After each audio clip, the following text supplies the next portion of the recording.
Hello students. Students, from this session onwards, we are going to start with your biology practicals along with the theory part. Now, I have already uploaded a previous video where I have spoken about certain strategies and certain guidelines that you need to follow for biology theory as well as for practicals. The name of that particular video is, the title of the video is Guidelines for Biology Theory and Practicals. So you can refer to that video first and follow the guidelines for completion of your biology journal. Now, as students, you know that because of this COVID-19 pandemic, we are not able to conduct the regular practicals. And so, if you just see your handbook, if you open your handbook, or even if you see the video, the previous video of the guidelines, you will observe that the Maharashtra board has also reduced some of your syllabus for the practicals as well. So there are very limited practicals that we need to conduct this year, and I am going to conduct all of those practicals so that it becomes easy for you all to view them and to understand them and complete your journal. So from today onwards, we are going to start with your biology practicals, and we are going to start with the first experiment, experiment number 1. The title of this experiment is Dissect the given flower and display its different floral whorls. Now students, this is the one experiment which I can say is the simplest experiment in your journal, where you just have to dissect the flower and you have to display its different floral whorls. Okay. So, and I will also tell you that this is an experiment that you can easily practice it at home. Okay. So let us just not waste any time and start with the experiment. The aim of the experiment is to dissect out the given flower and to display their various parts. And there are certain requirements for this experiment, for conducting this experiment. The first requirement is a dissecting microscope. So you are very well aware of the dissecting microscope. You have seen the dissecting microscope in the lab. This is the dissecting microscope. Other than this, we need 2 needles, a pointed forceps. Then we need a blade. Make sure that the blade is the razor blade, not the blade that you get in your dissection box. You have to use this razor blade. The slides, cover slips, watch glasses, and with this you need some moist or wet filter paper along with the petri dishes. Okay, and for the flowers, they have given us 3 options. We can choose any of these 3 flowers. The options are either hibiscus flower, brassica flower, or catharanthus flower. Now, out of these 3 flowers, I have chosen the hibiscus flower. There are 2 reasons for it. First, that it is a large flower and it is very easy to display the whorls of these flowers or observe the different whorls of these flowers. Other than this, the other reason is that you can easily search for this particular flower around your vicinity, in your building compounds. You know, it is easily grown anywhere, you can find it anywhere, and you can practice the dissection at home. Okay, so we are going to carry on this experiment with the hibiscus flower. So these are the requirements: dissecting microscope, needle, blade, forceps, slide, cover slip, watch glass, and the flower. Let us see the procedure for this experiment. Now the procedure says that obtain the flower like hibiscus and identify various whorls of it like calyx, corolla, androecium and gynoecium. Now before we start with the procedure, students, let me tell you that this is an experiment where you are going to learn different new terminologies related to botany. Okay. So I would suggest you that please note these terminologies, make a note of it so that it becomes easier for you all to understand it and remember the meaning of these terminologies. Now, first, when we obtain a flower, we have to note down the external morphology of the flower. Okay.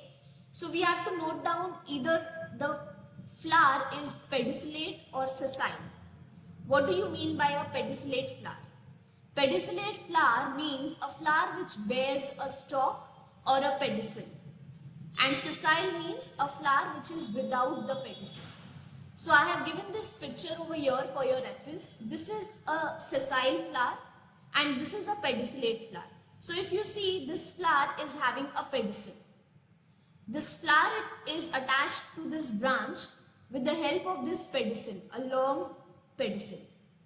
Whereas the sessile flower is having no pedicel. It is directly attached to the branch. So this is one difference. So we have to observe if the flower is pedicellate or if it is sessile. The next external morphology is if it is actinomorphic or it is zygomorphic. What do you mean by actinomorphic? Actinomorphic flowers means the flowers that possess a radial symmetry. And zygomorphic means floral parts of these flower are unequal in size. So again, there is a picture over here of radial symmetry and dissymmetry. If you observe this flower is arranged in a radial symmetry. Whereas if you observe this flower, the floral parts or the corolla of this flower is unequal in size. Okay, so it is dissymmetrical. So this is an actinomorphic flower which possesses radial symmetry, and this is a zygomorphic flower where the floral parts are unequal in size. The next external morphology is unisexual and bisexual flower. Now this is something very easy. Unisexual flowers means the flower which have both male as well as the female reproductive organ. Okay, so if you see this kind of flower where you see the female reproductive organ, that is the gynoecium, as well as the male reproductive organ, that is the androecium. So this is a bisexual flower. Whereas if we speak about unisexual flower, where the flower will have either the androecium or it will have the gynoecium. So either the flower will be staminate flower or it will be a pistillate flower. This is an example of unisexual flower, whereas this is an example of bisexual flower.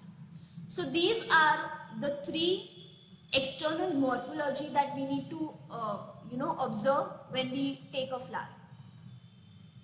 Then the next thing that we need to do is count the number of sepals and petals. Now when you count the number of sepals and petals, you also have to note down if the petals and the sepals are free or united. Now petals in scientific term, in botanical term, are called as corolla, and sepals in scientific and botanical term are called as calyx. So if the petals are united, the term that is given to them is gamopetalis. And if they are free, the term that is being given to them is polypetalis. Now the term gamo means fused and the term poly means free. So that is how the name is being obtained as gamopetalis or polypetalis. Same goes with the calyx. If the calyx are fused, they will be named as gamosepalous, and if it is free, they will be named as polysepalous. So I have given the example of both the petals and the sepals over here. If we speak about the petals, in this first picture, you will see that all the petals or all the corollas are fused to each other. So this becomes an example of gamopetalis flower. Whereas here in the second picture, if you see, all the petals are free from each other. They are not connected or fused to each other. So this is an example of polypetalis flower. Okay. Same if we see the sepals or the calyx. Here this is a bud of hibiscus where you see the sepals are fused to each other. So this becomes gamosepalous. Whereas here in rose, you will see the sepals or the calyx are free from each other. Okay. They are free from each other, so they become polysepalous. So these are some of the external morphologies that we need to observe in a flower. Next, when we take a section of it, when we dissect it, there are certain things that we need to observe in the internal structure. Now before that, we also need to note down the astivations. Astivations means the arrangement of the floral whorls. So there are 5 types of astivations that we need to note down. First is valvate aestivation. Valvate aestivation means the margin of these floral whorls, that means the margin of the corolla or the calyx or the petals and the sepals are adjacent and they touch each other to the margin. I have given the picture over here. This is the valvate aestivation, where you see, if you observe it from the lateral view, that is the upper view, you will see, the dorsal view, you will see that the margin of these petals are touching each other. They are not overlapping each other, they are just touching each other. So this is valvate aestivation.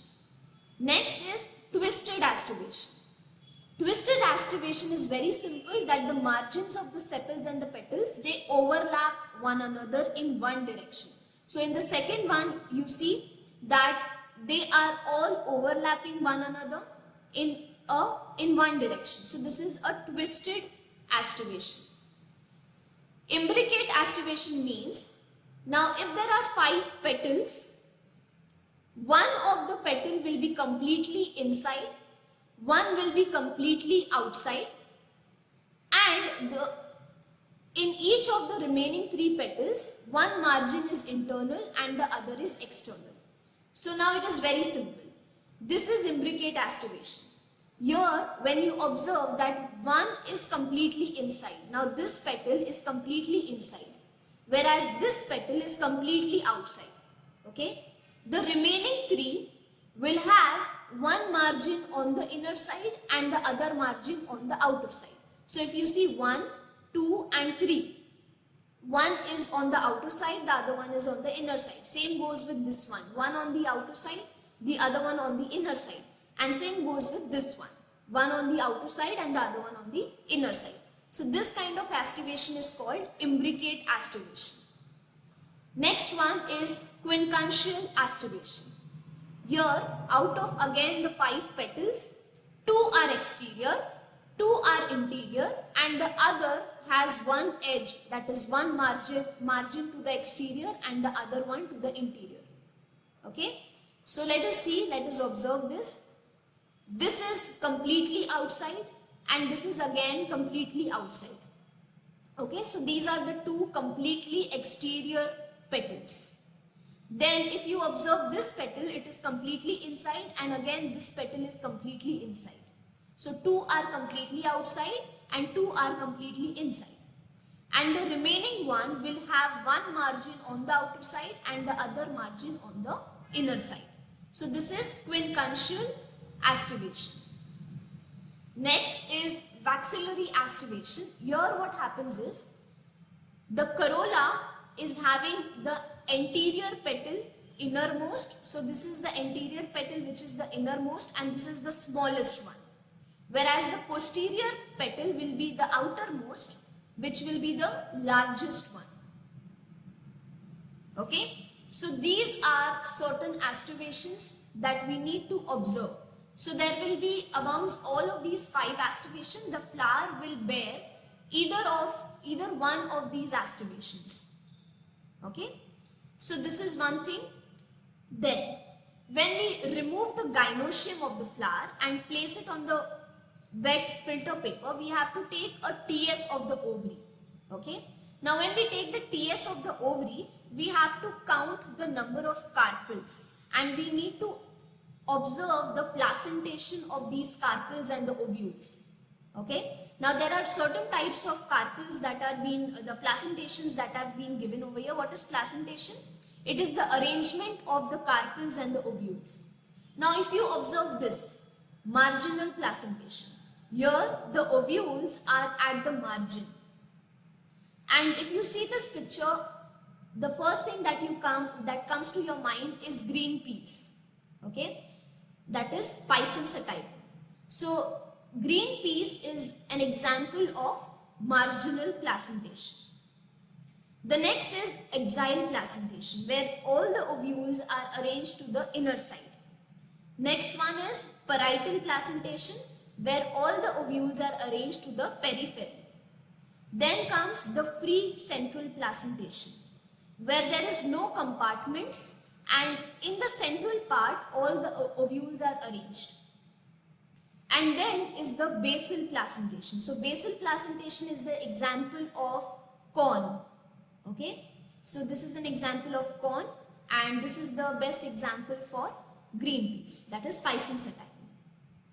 So this is certain observation of the gynoecium when we take a TS of the ovary. Okay, now what we need to do is we need to dissect the flower. We have to observe all of these observations or all of these characteristics of the flower, and we have to note down these characteristics. Okay, so we have to observe any other unique feature. Then we have to also draw a neat and labeled diagram for all the whorls and note down the characteristics.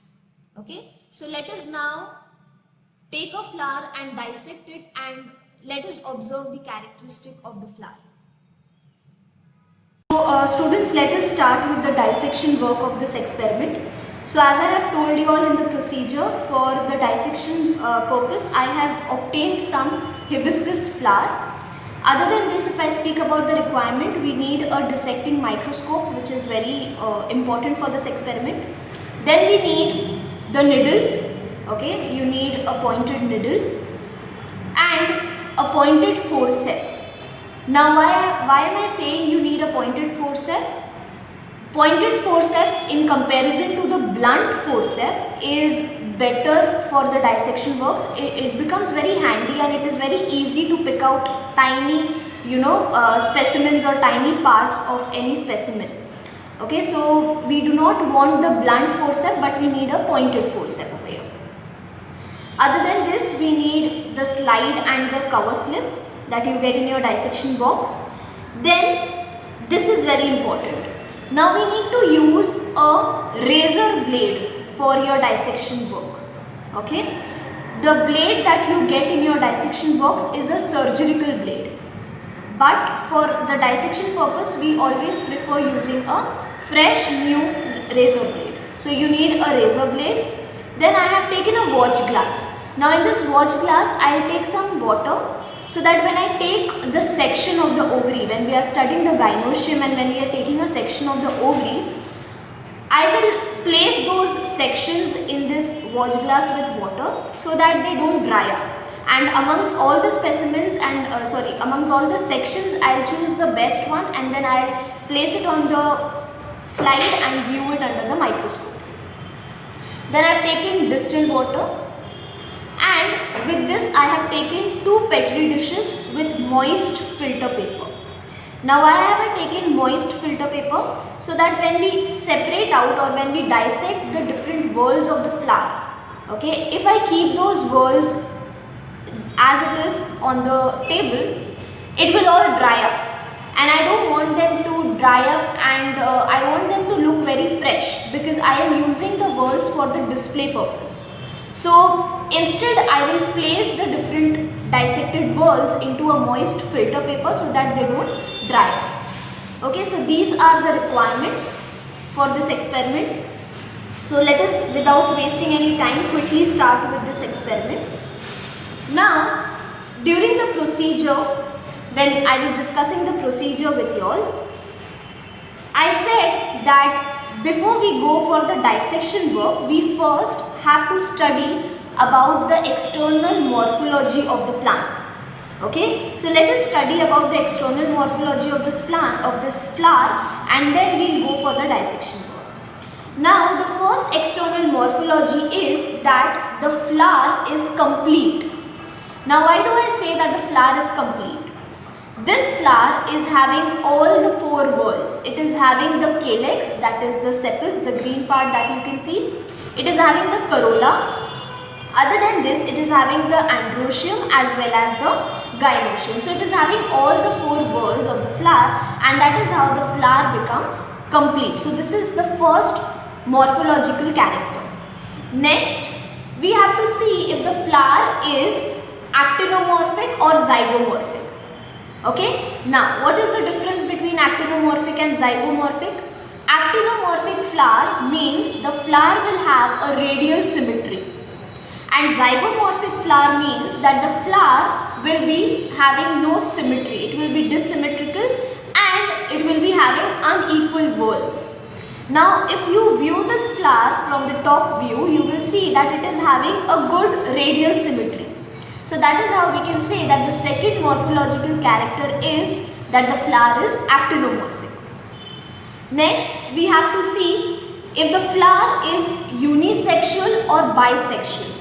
Okay, so over here if you see, the flower is having both the androecium as well as the gynoecium. It is having the staminate part that will produce the pollen grains, and it is having the carpellate part that will produce the ovule. So that is how the plant or the flower, it becomes bisexual.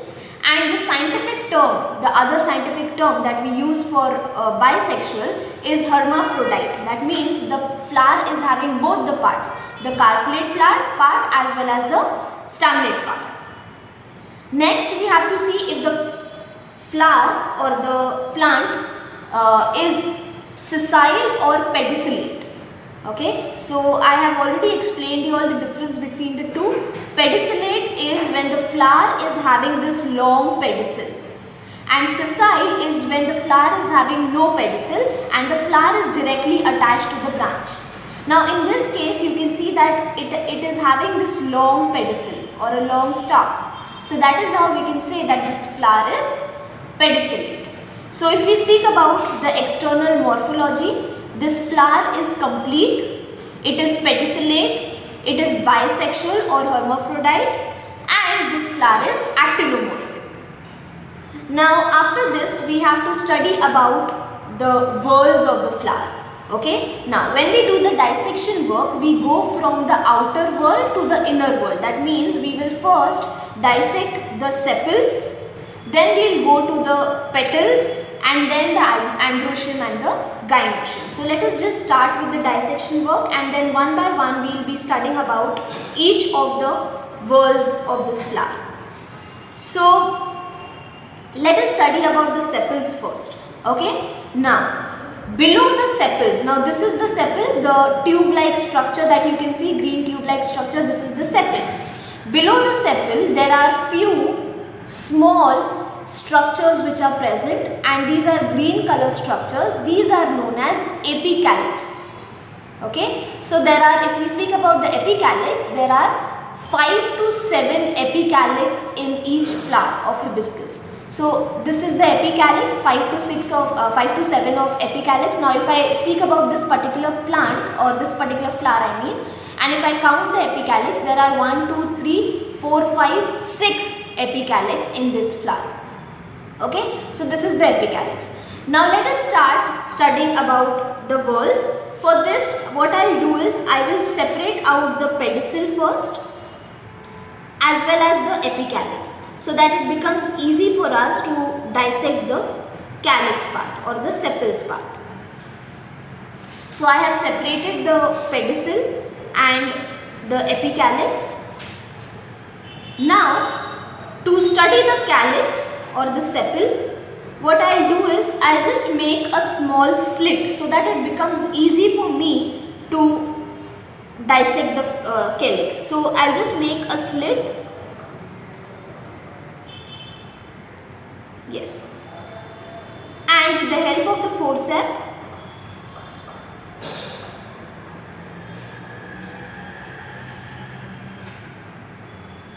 I will separate it out.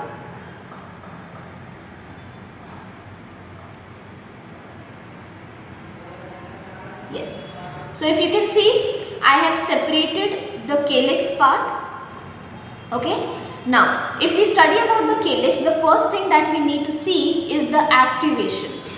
So I have spoken about 5 types of aestivation in in the procedure part. So this particular calyx is having a valvate aestivation. That means the margin of each calyx, they are not overlapping each other, but the margins are touching each other. That means they are arranged in one plane. Okay, so that is how the calyx of hibiscus flower is having a valvate aestivation. Then next is the number of sepals. So there are 1, 2, 3, 4, 5 sepals. So that is how this becomes 5 sepals, and the sepals are attached to each other. When I separated them, they did not come out separately, they came attached to each other. Okay, and that is how the term that is given to the attached or fused sepals is gamosepalous. So this particular calyx of hibiscus flower is gamosepalous. So when we study about the calyx, what are the characters? The first character is that it is having valvate aestivation. There are 5 sepals and it is gamosepalous. Okay, so this was about the outermost wall, that is the sepals. Next, let us go to the corolla part. Now, before I dissect this corolla, I would like to show you all the aestivation of the corolla. If we speak about the aestivation, the corolla is arranged in a twisted arrangement or in a twisted manner, and so the aestivation is also called as twisted aestivation. Okay, so what is twisted aestivation? The margins of each of this corolla or each of this petal, one margin will be towards the exterior side, the other margin will be towards the interior side. Okay, and that is how they are all arranged in a twisted manner. So corolla of hibiscus flower is having a twisted aestivation. Now when I separate out each of this corolla, you can see that each of the corolla is separating out individually. Okay, so when they are separating out individually, that means they are not fused to each other. And the term that is given for free whorls is poly. Poly means free. So here I can say that the corolla is having a twisted aestivation. There are again 5 corollas or 5 sepals, the 5 petals, 1, 2, 3, 4 and 5. There are 5 petals and it is polypetalous. Okay, so what did we study about the sepal? It was valvate aestivation, 5 sepals and gamosepalous. About the corolla, they are arranged in a twisted aestivation. There are again 5 petals and they are polypetalous. They have been separated out individually. Now, I will discard some of these petals and I will place one of the petal in this wet or moist filter paper along with the sepals. Okay, why am I doing this? So that they don't dry up. Okay, now let us study about the innermost 2 whorls. What are the innermost 2 whorls? The androecium and the gynoecium. So first I will study about androecium and then we will go to the gynoecium part. Okay, so when we see the androecium part, the androecium, if you see, the stamens are fused. Okay, the filaments are fused and the filaments, they make this tube-like structure. This tube is known as staminal tube, whereas the anthers are free. So there are many filaments. All the filaments are fusing and forming this one staminal tube and the anthers of each filaments are free. This fused filaments forming this staminal tube, the term that is used for this structure is called as monoadelphous stamen. So hibiscus flower is having a monoadelphous stamen. Other than this, I said that the anther is free. Now, if we speak about the anther is kidney shaped. Okay, so the anthers of hibiscus flower are kidney shaped, and the term that is used for the kidney shaped anther is reniform anther. Okay, so about the androecium of hibiscus flower, it is monoadelphous stamen where the filaments are many and the anthers are free, and the anther, the shape of the anther is reniform anther. Okay, so this was about the androecium of the hibiscus flower. Now what I'll do is, I'll have to separate the gynoecium from this androecium. So again, very delicately, I'll just make a slit through this staminal tube till the ovary part. So let me do that. So you have to hold it very delicately without putting any extra pressure and dissect it through this staminal tube. So I have dissected, I have separated this part, and now I have to remove or I have to pull out the style of the gynoecium.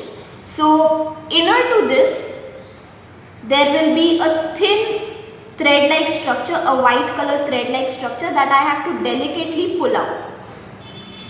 So as you can see, I am pulling out the style part very delicately. I don't have to break it. It has to be all intact. The stigma, style and the ovary has to be intact. Yes. So if you can see, I have separated the two parts. This is, I think it is better on the white background. This is the style, the stigma, the style and the ovary that is intact here at the bottom, and this is the androecium part with the stamens and with the filaments and the anther. So I'll just separate it out further and I'll show it to you all.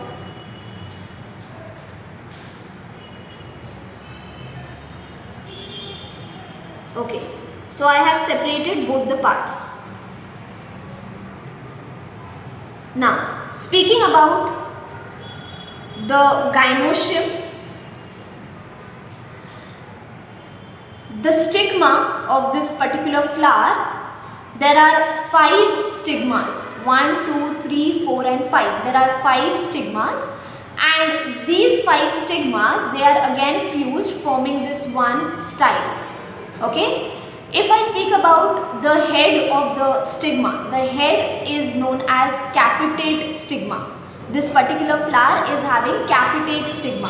What do you mean by capitate stigma? That means the head of each stigma is appearing like a pinhead. Okay, it is blunt from the top. So that is how the name is being given as capitate stigma. Now the next part that we need to do is take a section of the ovary. So this is the ovary that I have in my hand, and I will very delicately take a section of it. For that, first thing that I am doing is I am taking some water into my watch glass so that when I take the sections I can place them into this water. With the help of the razor blade, first I'll just make a cut. Now students, I'm very sure that this is not very visible for you all, but then I will, in the next slide, I'm going to attach some of the pictures of it so that it becomes very clear for you all that what are we dissecting and what are we going to see. And I'm going to take a very thin section.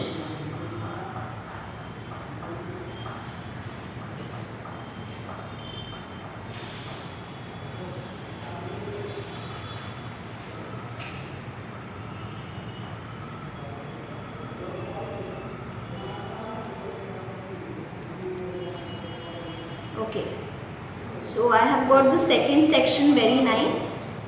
Then what I'll do is, now I have to place this section onto my clean slide. So I'll take one filter paper or the blotting paper, I'll place my slide onto it, and I will pick one of the section from this, the best one, and I'll place it on the slide. With this, I will also take a drop of water, and then I will very delicately place my cover slip onto it. So I have already taught you all how to place the cover slip on the slide. You have to hold it on a 40-degree angle with the needle in one hand and place it very slowly so that you don't get any kind of air bubble. Okay, and then you have to blot down the extra water.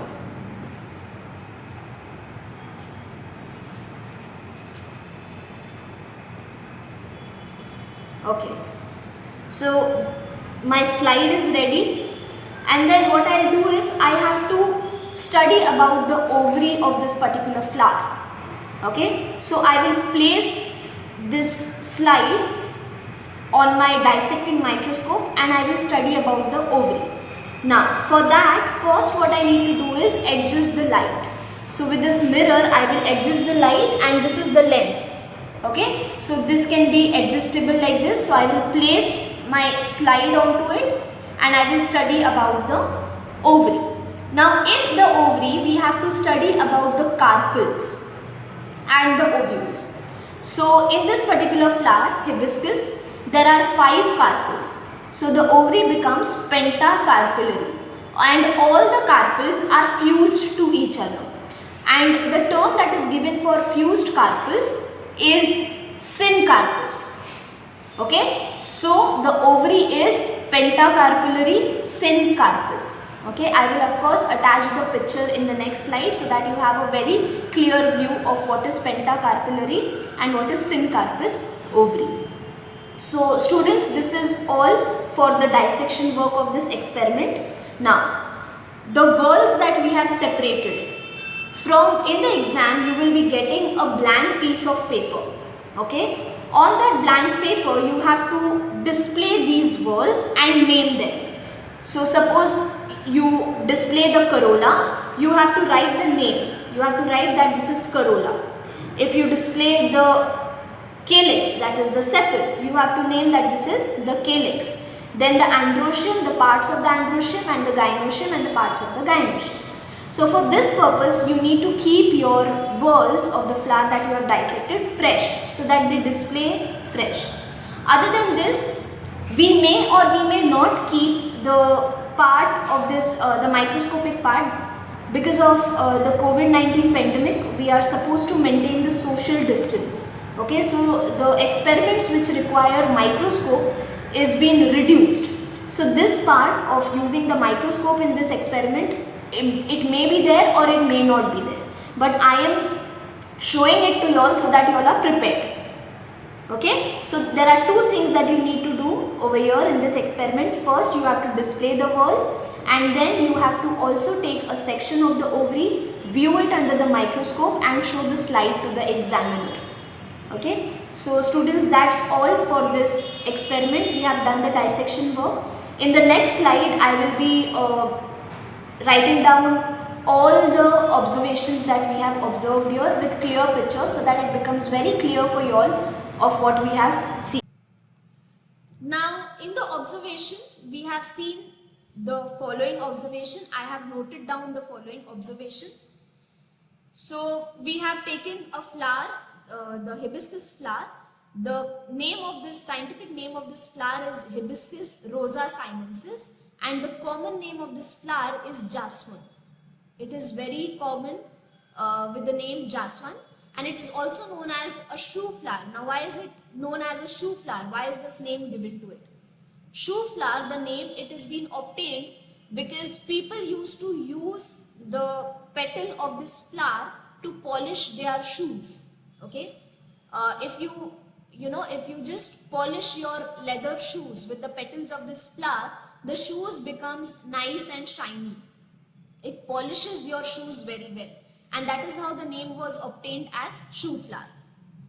Now this flower, it is categorized in the family Malvaceae. Okay, so it is a very common flower of Malvaceae family. Now when we observe the flower, the first observation is that it is a complete flower. What do you mean by complete flower? Complete flower means that the flower, as I told you, the flower is having all the whorls. It is having the calyx, the corolla, the androecium, the gynoecium, everything. Then it is pedicellate. Okay, we observed that it is pedicellate. That means it is having this pedicel.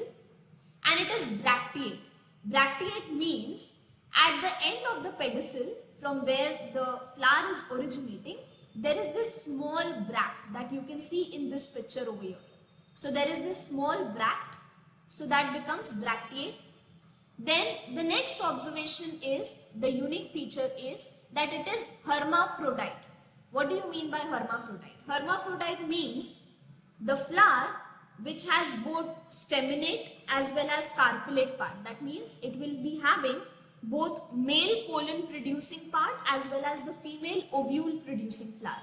So this is one flower which is bisexual. That means it is having the stamens as well as the carpel. Next, we observe that it is an actinomorphic flower. That means when you view the flower, the upper view, it has radial symmetry.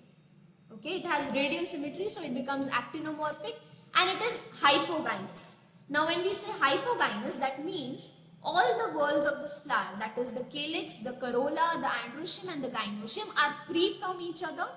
Okay, and they are obtained or they originate from the base of the ovary. Okay, so this is what is hypogynous flower. Then epicalyx. There are 5 to 7 free green bracteoles or the epicalyx. So if these are the calyx, these are the epicalyx. So this is also what we have observed when we were dissecting the flower. And the next one is about the calyx. Calyx, as I also told you that the sepals are known as calyx. So the sepals are 5 in number. They are green in color, as you can observe it over here as well. It is gamosepalous. I have already told you all that it is gamosepalous, that all the sepals are united to each other, so it is gamosepalous.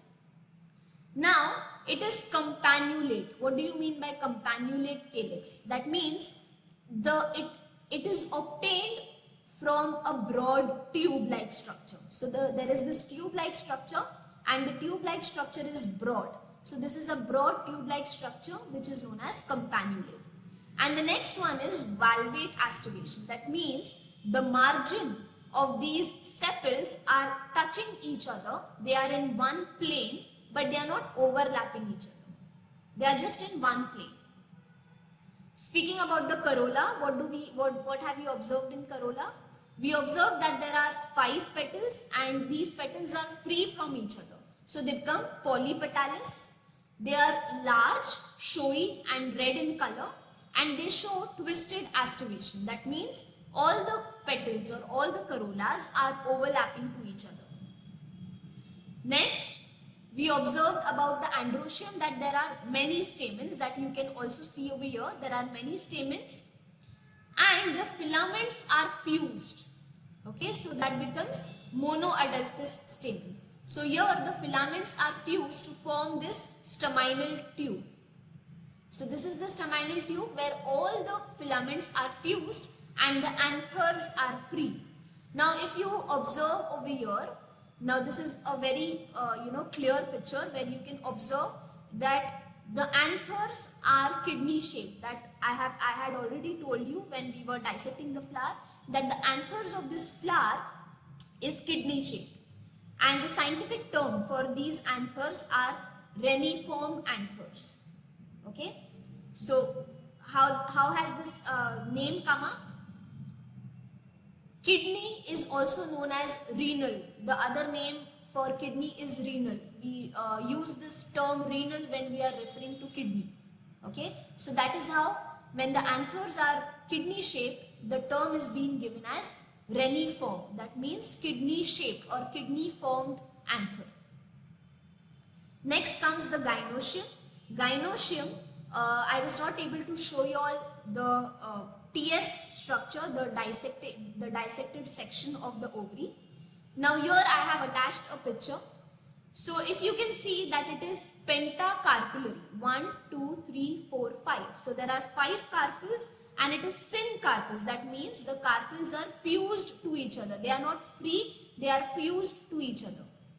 Now if you observe externally, the style, it passes through the staminal tube that we have already dissected. Now in this staminal tube there is a style, and the stigma is 5 in number, 1, 2, 3, 4 and 5. 5 stigma, and it is capitate. What do you mean by capitate stigma? Capitate stigma means that the stigma, the head of the stigma is pin shaped. So if you have seen the head of the pin, okay, so it, if you see this, if you observe this stigma, it gives an appearance of the pin head. So that is what is capitate stigma. Okay, so these are the characteristics that we need to observe for this particular flower. Once again, family Malvaceae. The flower is complete, pedicellate, bracteate, hermaphrodite, actinomorphic, hypogynous. There is a presence of epicalyx, which is 5 to 7 in number, green color. Calyx is 5, green, gamosepalous, that means they are fused. Corolla is 5 again, and they are polypetalous, that means they are free.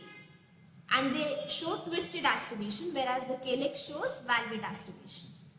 Androecium are many, there are many stamens, and the filaments are all fused to form this staminal tube. Okay, so it is monoadelphous, that is, there is a formation of the staminal tube where the filaments are fused and the anthers are free. So the anthers are reniform anther, that means they are kidney shaped. Gynoecium, when we take a TS, we observe that it is pentacarpillary. Syncarpus, that is, they are fused. The style, it passes through the staminal tube. The stigma is free and 5 in number, and it is capitate stigma, that means it gives an appearance of a pin head. So students, this was all about this particular experiment. I hope this is useful for you and you have understood everything, all the characteristics that I have spoken about. So we end this session over here. In the next practical, we are going to start with the next experiment.